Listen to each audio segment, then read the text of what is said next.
Chicago teachers return to work today. Contract is going to give teachers a base salary of 3% this year and then 2% in each of the following 2 years. Probably just keeping par with inflation.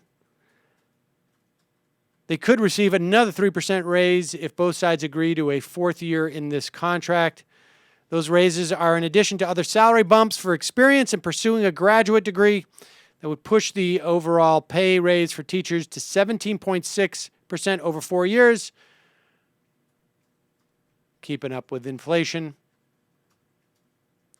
The full union has not voted on this. It was just the delegates. It's hard to say what else has been decided here because, you know, the problem that the teachers had was that about a year ago, I think it was, the Illinois Labor Act, maybe it was a little less, was passed.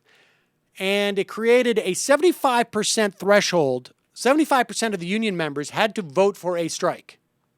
And it also narrowed what they were legitimately allowed to strike on to just essentially compensation issues. So the idea behind that law was let's give them a threshold they'll never be able to reach. And if they do reach it, it'll just look like they're greedy. But we know from teachers, we know how close these sides were on compensation. We know that even some union officials, sort of off the record, said this is about conditions in the schools.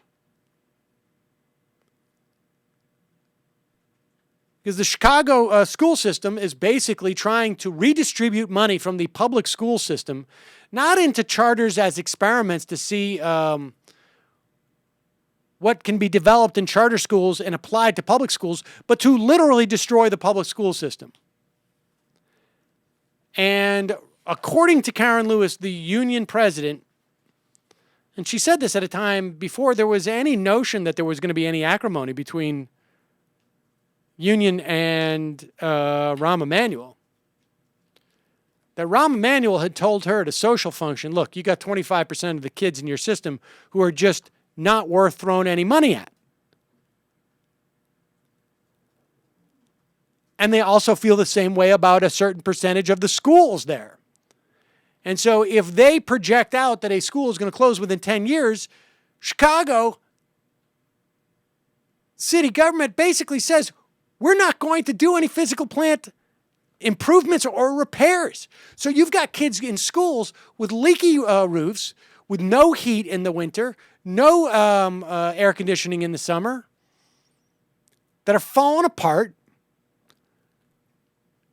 where you've got 40 kids to a classroom, where you have to spend half the period of the class essentially moving chairs back and forth from other rooms so you can fit people in. People can't learn in these circumstances. On top of which, you've got a lot of kids coming from extreme poverty, definitionally extreme poverty, entering into these schools at such an amazing deficit that there is no way that teachers alone can help them climb out of it. Yet these teachers get rated as being failures. The schools get rated as being failures. And the cycle continues.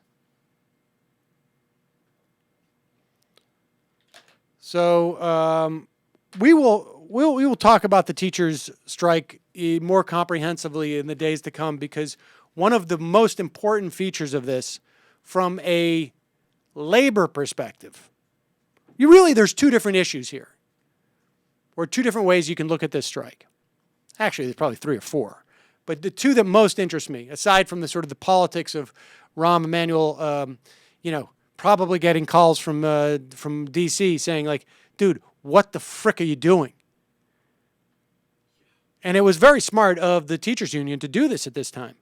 The last time we saw something like that happened the day before, I think it was the Kennedy-Nixon elections in New York State, New York City.